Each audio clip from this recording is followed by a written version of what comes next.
Hello and welcome to this week's edition of the NBL1 show. I'm Megan Hustwaite. Well, we've got a bumper edition coming up for you this week. There's been so much happening right around the country. A theme in the action around stadiums this past weekend has been young guns standing up for their team. So looking forward to chatting to our conference experts about the rising stars on the radar. Well, the Opal squad was announced for the FIBA Asia Cup coming up later in June last week, and there were 15 NBL1 players named in that initial squad, which was great to see. The head coach is Shannon Seabohm, who won an NBL1 North championship with Townsville last year, and congratulations to assistant coach Renee Garlep, who is head coach of the Norths in NBL1 East. And it was fabulous in NBL1 North to see Jackie Dover, one of this country's best referees. She's just got back from America where she's part of the NBA referee program. She was back on court officiating up in Queensland, which was wonderful to see. All right, let's jump into the action and head around the country to chat to our experts.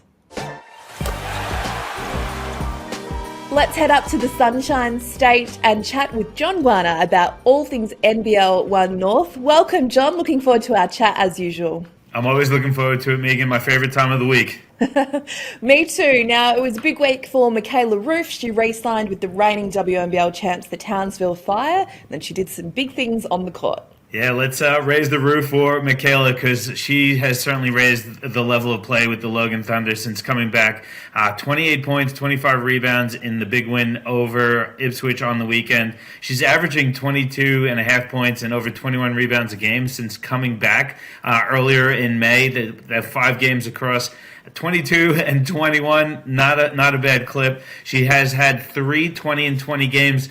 And of the other 2 games that she missed the 20-20, she was 3 points off in one game, and in the other game she was 1 rebound off the 20-20. So just doing amazing work and showing why she's such an important player for this Logan team. They're 4-1 since she's come back. They're now sitting at 7-4. They're in 5th spot, so they're pretty comfy in the 8 after a bit of a rough start. But now that they've got this full group back, especially with Michaela Roof, watch out for this Logan Thunder team. Yeah, watch out for Logan, that's for sure. Now, it was a massive weekend for Cairns, and on the back of it, they've jumped into the 8. They sure have, and it seems like we talk about this week in and week out, but I can't stress it enough.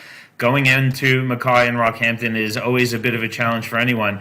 This Cairns team, though, went in and got the sweep, and it was done in impressive fashion. First up on Saturday in Mackay, they got an 82-73 win.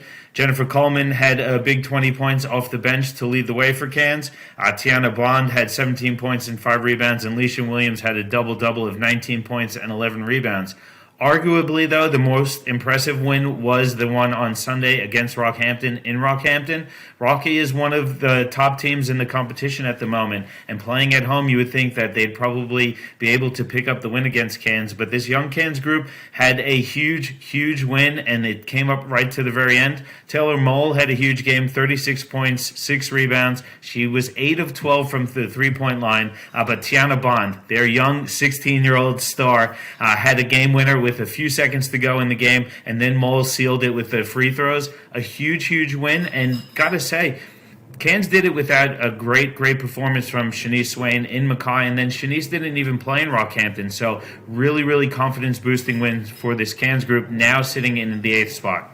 Cairns sending an ominous warning, and great to see teenage talent shining around the country, but especially in NBL1 North. Let's finish our women's chat, John, with a nail-biter, because there was an absolutely spectacular game to finish the round. There certainly was, and it was for the Bronco Cup between the Southwest Metro Pirates and the Southern District Spartans. It came down right to the very end, 68-67 win for the Pirates in that one. They trailed by 10 points going into the 4th quarter. They held the Spartans to only 6 fourth-quarter points.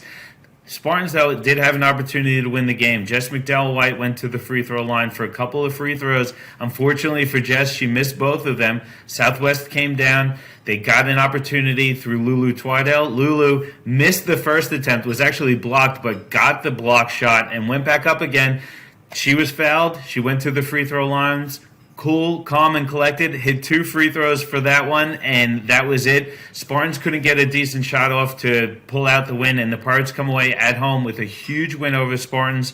Leah Scott was great in that one. She had a double-double, 19 points and 10 rebounds. Maddie Roche, another huge game, 19 points, 9 rebounds, and 6 assists. And for the Spartans, they really missed out on a great opportunity to pick up a win after a huge game with their import, Ellen Gustafsson, who had 30 points and 23 rebounds.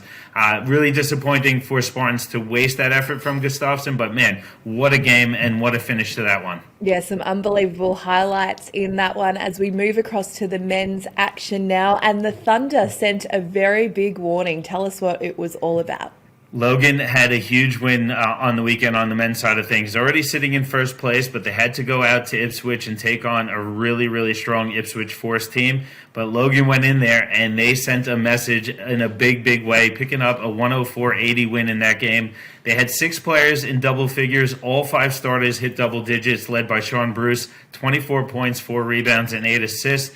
Mitch Young, taking it back, he had the double-double, 19 points, 11 rebounds. Tom Howard also had a double-double with 14 points and 11 rebounds. What I love about this Logan team, though, they love to play aggressive. They like to get up and down the court, and they were clearly attacking the paint in this game. They shot 28 of 40 from the free throw line, which is a massive amount of attempts from the charity stripe. But they also hit over 50% from the field and just under 43% from 3, so showing the diversity in their game. For Ipswich, Cam Goldfinch led the way, 23 points and 8 rebounds. Nathan Sobey, a near triple-double, 17, 10, and 7, but it wasn't enough for Ipswich. And Logan, sitting at 10-1, only with that one loss at the season, they're at the top of the ladder. Everyone's looking up at the Thunder.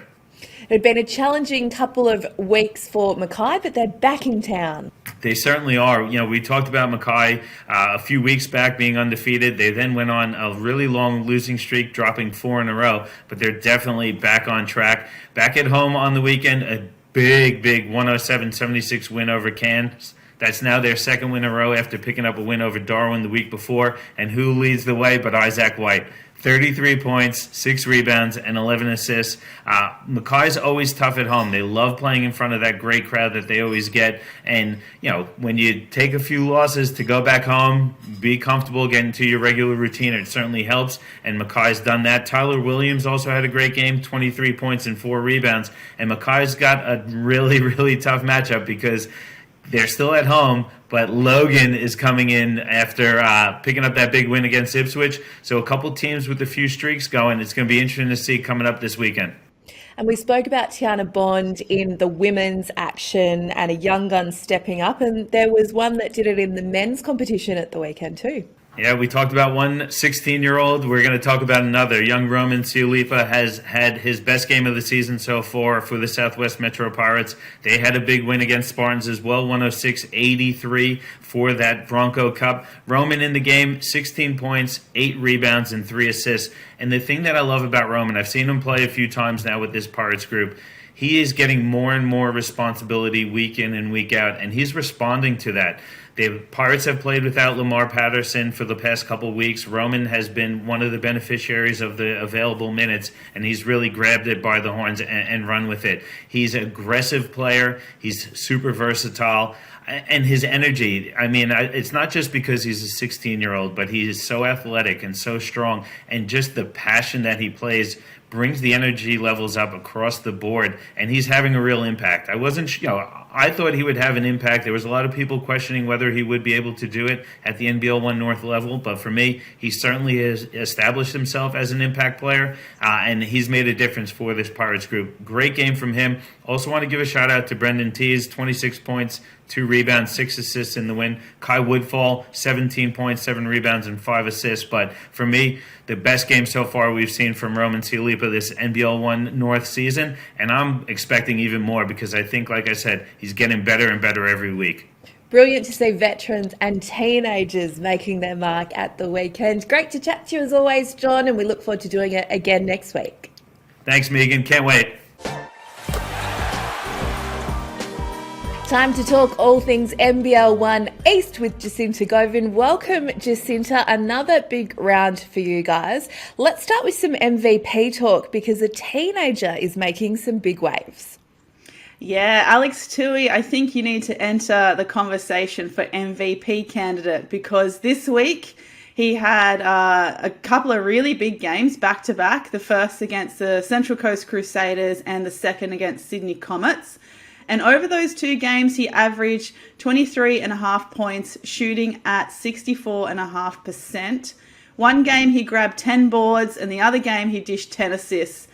So he's doing a little bit of everything, and it's going to be a real shame when the league loses him for Alex to start his career in college with Gonzaga. But hopefully he sticks around long enough to be in strong contention for that MVP honours.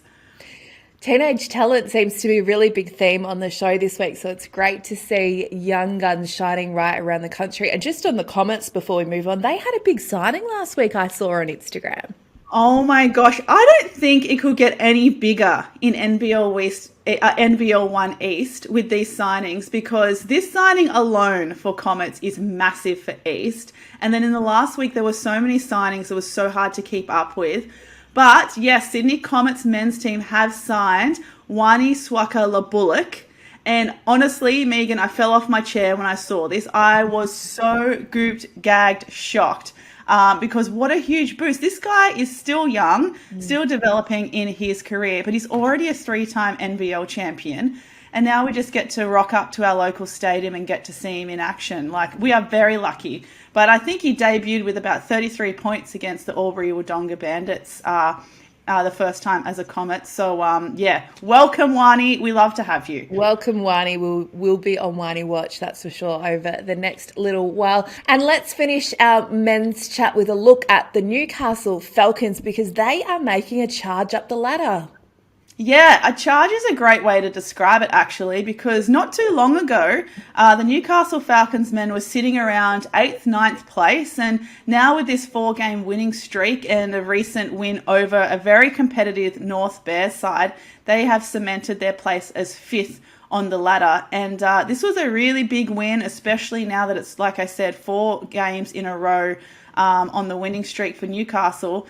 And it was all led by Ryan Beastie. Again, he really did a little bit of everything to help secure this win on the road. He finished with 18 points, 16 rebounds, 5 assists, and 4 blocks, shooting at a very nifty 50% from the field.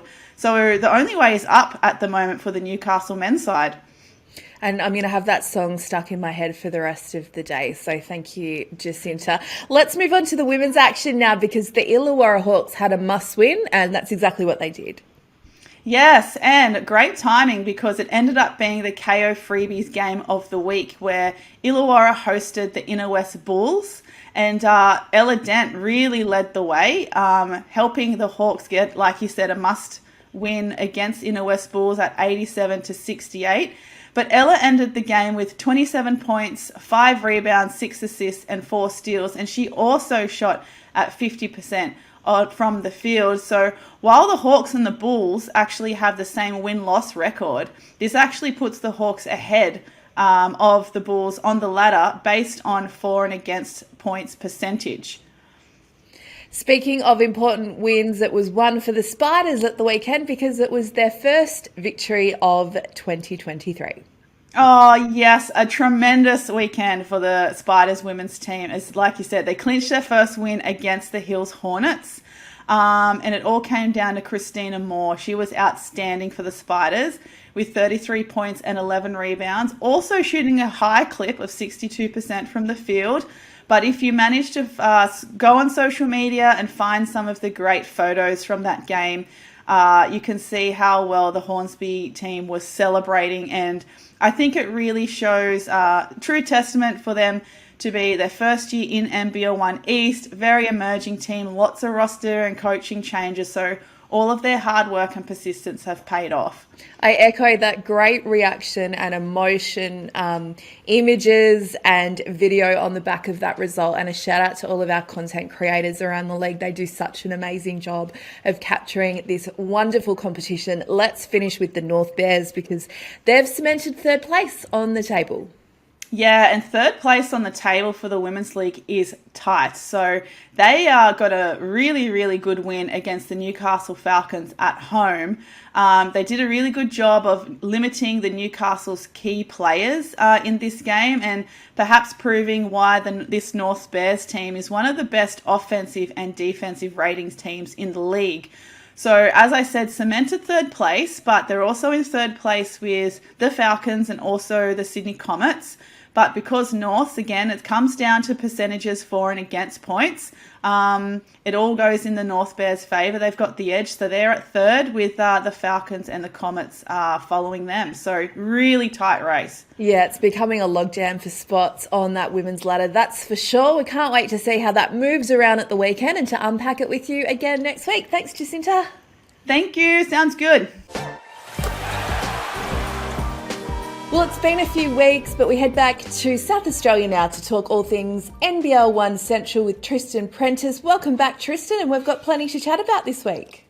Absolutely plenty to chat about in the NBL1 Central, Megan. It's moving time, the ladder's getting tight, so let's talk about NBL1 Central. Yes, there's plenty to talk about. We'll start with a Spencer splash which stopped the Panthers' sliding streak in the Women's Conference. Yeah, it certainly did. Ash Splash Spencer, of course, with some big buckets to get the South Adelaide Panthers over the line against the Eastern Mavericks. 44-84 up at St Francis. Splash turned up big in the second half to stop that Panthers sliding streak at 3. They'd lost 3 in a row. She had an important 20 points, 6 assists and 4 rebounds and steals in her side's win. The Mavs' Taylor Levy continues to have an impressive season, Megan. She had 12 points and 6 rebounds, continues superb season form. The Mavs aren't too far off another win shortly, Megan, you feel. But the Panthers, that was a very important victory for them. And it was a case of in the nickler of time for the Sabres, who survived a scare to keep their streak alive. Well, as you would have seen all over the socials, Megan, Nicola Matthews with the buzzer beater to get the Sturt Sabres over the line and continue their unbeaten start to the season, 11-0, 68-66 the final score. The Sabres found themselves down by 17 points with 3 minutes on the clock, and that's when Nicola Matthews launched herself with several bombs from beyond the arc, including the game winner to seal the 11th win of the season for the Sturt Sabres. But it was amazing from the Norwood Flames, considering they didn't have Ali Wilson, who was on 3x3 duty. So if you look at that, Norwood did a very good job pushing one of the contenders and one of the favourites for this year's championship. We've spoken about Brooke Basham on the show throughout the year, and she was close to a triple at the weekend. Lots of people really taking notice of Brooke Basham now. Not only seeing she's got the scoring ability, but all the other parts of her game that she's adding in at the moment for the North Adelaide Rockets. She's really pushing for a WNBL contract, no doubt. And another dominant 31.8 rebounds, 7 assists and 5 steal effort was a big bounce back over the Central District Lions, 95-64 at the Lights. Amani Guy, who also has continued some resurgent form for herself. She had 22 points and 15 rebounds in the away side's performance. And that's off the back of having a 0-point first half against the Sturt Sabres and then poured in 24 points in that second half since then. She hasn't looked back and she's found the form the Central District Lions need, and it will help them eventually maybe snap their losing streak in the future, Megan. Elsewhere in South Australia, there were some familiar names that stuffed the stat sheets across the round. Yeah, they certainly will. We talk about all the big stats sheet stuffers, of course. Jasmine Fijo from West Adelaide had 26 points, 4 triples and 6 assists, and a very important win for West Adelaide over the Woodville Warriors. That was 7th versus 8th on the ladder, and you look at that game and how important a game it was for both sides to get that win to try and elevate themselves back up into that top 5. And West Adelaide just proved with the talent on the floor that they were able to just get over the line with that. With Jazz Fijo at the helm there. Brittany Hernandez has been quietly going about her business for the Southern Tigers. She had 17 points and 12 rebounds in their win. And Morgan Yeager had another 18 points, 6 rebounds and 4 assists for the Tigers. And then, of course, our Halls medal favourite at the moment, Michaela Williams, 14 points and 14 rebounds in the Sturt Sabres win, as we mentioned before. So it was very good from Michaela Williams. There's some big stat sheet stuffers in the women's every weekend, Megan. Let's turn our focus to the men's side of things now, where Lloyd launched in the second half to monster the Mavericks. Well, Lloyd McVeigh, of course, gave the Panthers a chance, and a big chance at that. He gave them a second half and third quarter of 19 points, guiding the DJ-less South Adelaide Panthers. Of course, Daniel Johnson off on 3x3 duty with the Kangaroos. 63-95 win against the Eastern Mavericks. McVeigh finished with 29 points, 7 rebounds and 5 assists. Newly minted Adelaide Sixer in Alex Starling returned with a dominant 22-point and 10-rebound double-double, coupled with 4 steals and 2 blocks, and also finished off a really nice offensive rebound and big jam, which really rattled the Eastern Mavericks. But that Eastern Mavericks team are no pushover, Megan, and they are going to get a couple of teams in the second half of this season. And with a couple of wins, who knows? They may be able to sneak their way into the 5 by season's end. Let's move on now where Coop was hooping in a high-scoring contest. It was a high-scoring contest indeed, Megan, on KO Freebies Game of the Week between the North Adelaide Rockets and the Central District Lions. To be expected, both teams have a huge amount of offensive firepower, and it was Coop McCallum who notched 30 points, 15 rebounds and 2 blocks in his Rockets' 4th win on the trot in a high-scoring contest against the Central District Lions. It was a big night of contributions from the Rockets. Dorrell McDonald found gold, as Nugget, as he's known as here in SA and across Australia, went for a season-high 27 points, 8 assists, 6 rebounds and 5 steals, while Ikecha just continues to have an outstanding season, 20 points, 8 rebounds and 4 assists. Donovan Carlisle nearly triple-doubled as well with 19 points, 11 rebounds and 7 assists. And then you also had, from the Central District Lions, Brandon Jenkins just continues to have an outstanding Woolacott Light Medal season, 24 points for him. But the big performance of the night was Nor Nye, who drained 6 triples in his 22-point and 11-rebound double-double. And North Adelaide have won 4 in a row now and seem to have found a way to be able to score more than the opposition, even if they let a few points through, Megan. And finally, some big and familiar names kept things going for the Bearcats. Yeah, it certainly did. Even without Mitch McCarron, the West Adelaide Bearcats were able to take care of the Woodville Warriors. However, the Woodville Warriors, first team to get within the margin of the Bearcats in quite some time. They've been averaging 39.3 points in every one of their 6 wins prior to that. But it came down to the star power of Illawarra Hawk, Lockie Ulbrich, and Tasmanian Jack Jumper in Anthony Drimmick. They overpowered the Woodville Warriors 75-90. In the finish at the Castle, Drimmick finished with 26 points, 9 rebounds and 4 assists, while Lockie Ulbrich was a beast on the block with 26 points, 16 rebounds, 3 assists and 2 blocks. It leads the West Adelaide Bearcats now to a perfect 7-0 since Ulbrich joined the squad. He's been the big piece that they've been missing, Megan, and that's why they are one of the favourites for this year's 2023 championship. They sure are. Thanks for bringing us up to speed, Tristan. Enjoy the round coming up, and we'll see you again to unpack it next week. Well, it was an exciting round of NBL1 South, and Matt Hickey joins us to unpack all of it. And Matt, there were some game winners across both the women's and men's competitions. Tell us about those exciting finishes. Yeah, there was. It was very, very impressive. We'll start in the women's, and it was Beck Cole, who's a familiar name to a lot of people, but for Waverley against Keilor, it was 71 apiece, ball in Beck Cole's hands. She came off a pick, stepped up, hit the big triple to give them the go-ahead and the lead, 74-71. She had 24 points and 6 assists for the game, and the even more impressive thing was she went 1 of 7 from 3 before she let that one fly, so super, super impressive. On the flip side, for the men, it was a really interesting game between Sandringham and Diamond Valley. It ended up 85-84. The lead changed 5 times in the last 90 seconds of the game. There was some big shot making, but in the end, it was Dane Pinot with the patented jump hook, which he does love to take a lot, and he came up with the goods. 2 seconds to go, hits the go-ahead basket, finishes with 23 and 13 on the night, and 2 really, really entertaining matches. And they certainly got a workout on social media with those highlights reposted all over stories, which was great to see. Let's keep the women's and men's theme going because it was a successful weekend for Ballarat, who took a pretty long trip to Casey.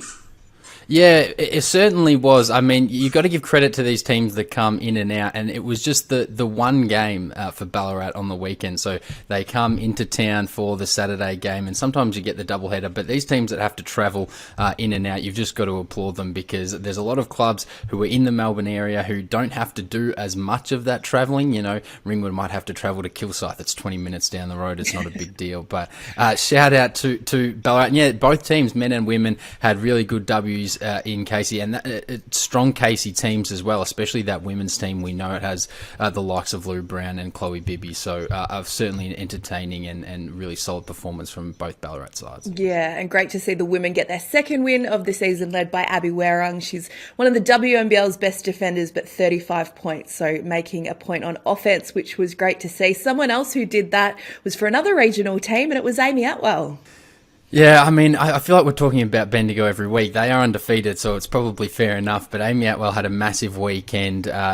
She had 32 points, including 7 made threes on the first game of the weekend. She was excellent. And then she comes into Ringwood. And this was an interesting battle because Marina Whittle was, of course, out at the 3x3. And it was a nasty performance from Bendigo. They win 88-49. And Atwell in that one had 27 points and 14 rebounds. Yeah, it's not going to be often that Ringwood are restricted to a score like that, but some context around that result. I want to talk about Kayla Steindl. She's been such a mainstay in WNBL, NBL1, Seaball. She's moved over to South this season, and she's carrying the scoring load. Yeah, she certainly is. It was a tough day for Hobart against Eltham. They went down 68-85, but Kayla Steindl had 35 points and 10 rebounds, so she scored over 50% of her team's points. That is really putting the side on your back and doing all you can to get them across the line. They were a fair way off in the end, sadly, but you just have to shout out to somebody like that, because that is a monstrous effort on what was a pretty dark day for the team.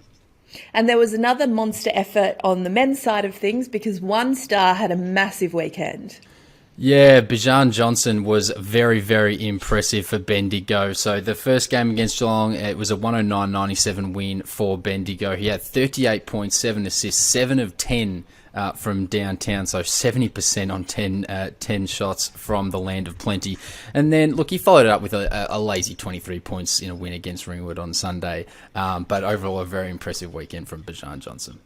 Well, Lucas Barker has been impressive all season long for Frankston. Tell us about his performance in a pretty high-scoring affair.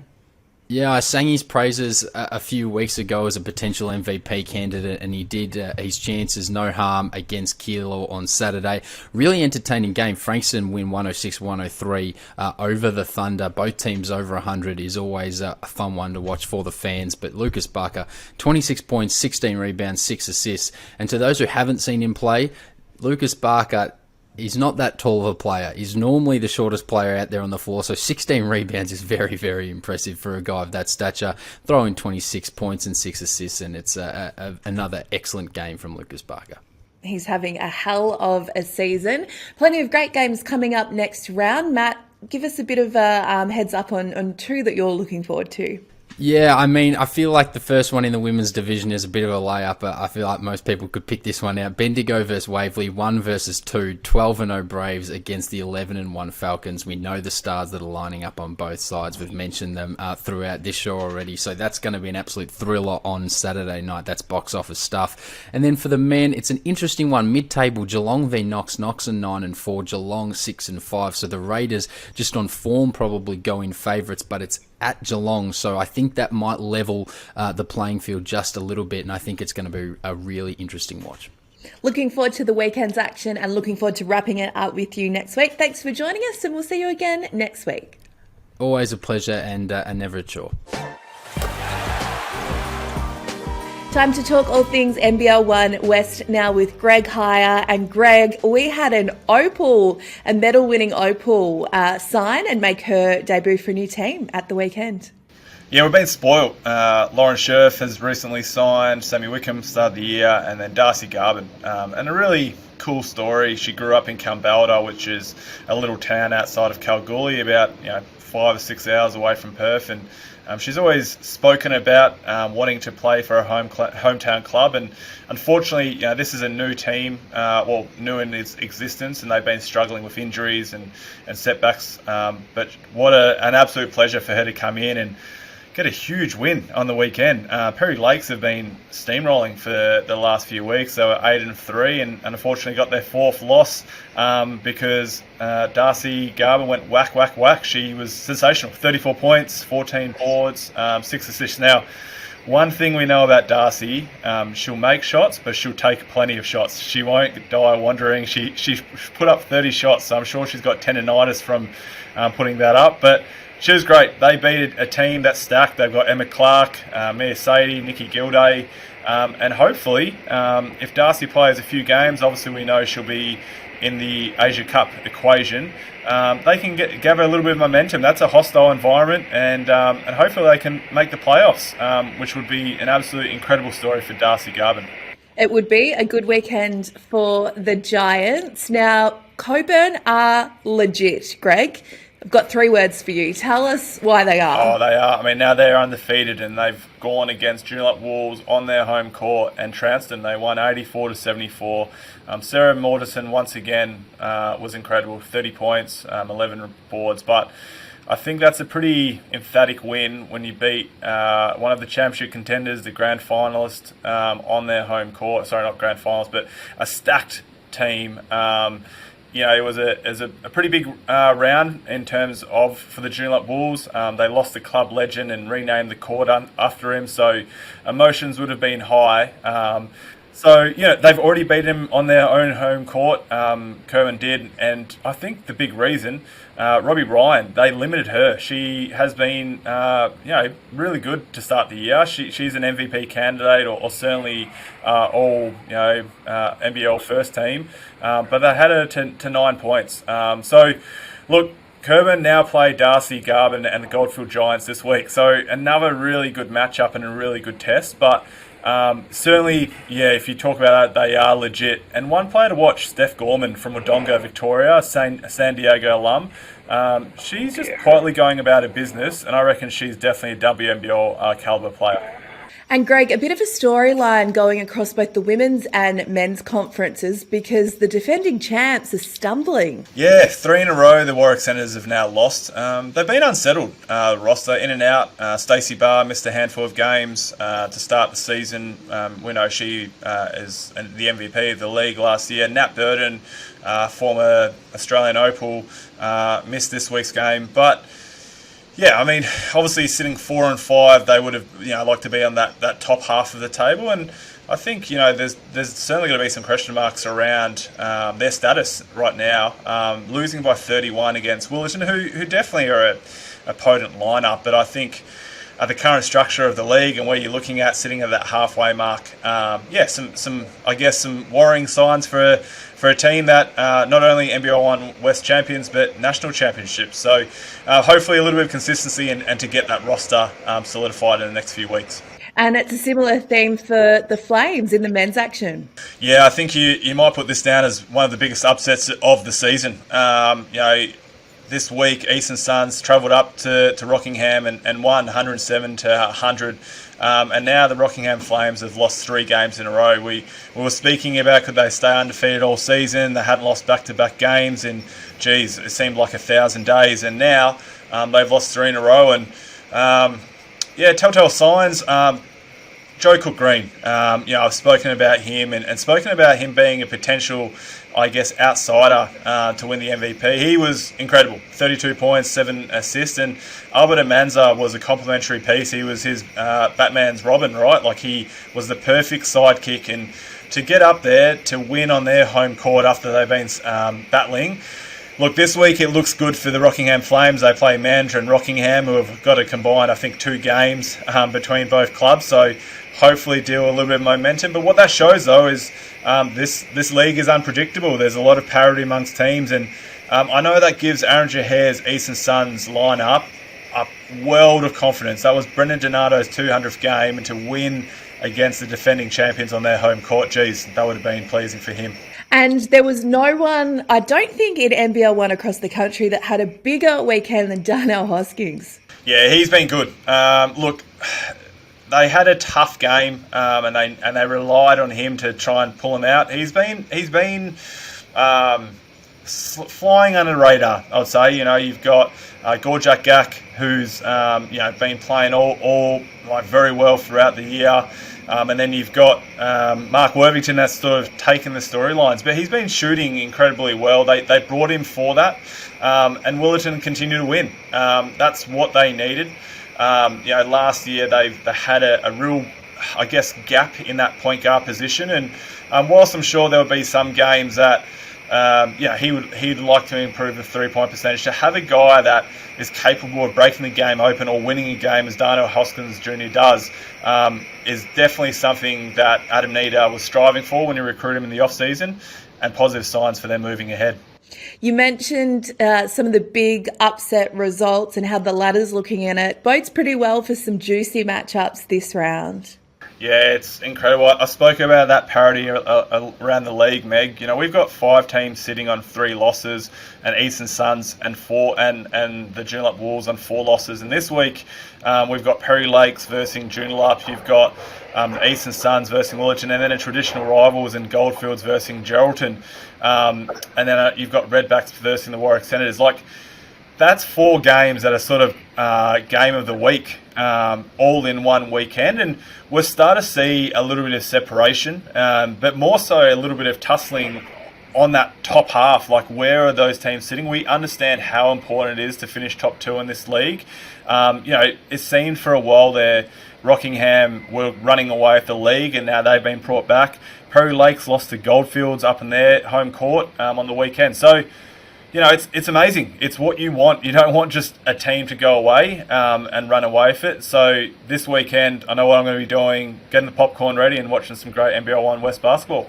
There's going to be some great games this weekend. We can't wait to see how they unfold and to wrap them up with you next week. Enjoy the action, and we'll see you next time on the NBL1 show. Thanks as always, Megs. Enjoying it.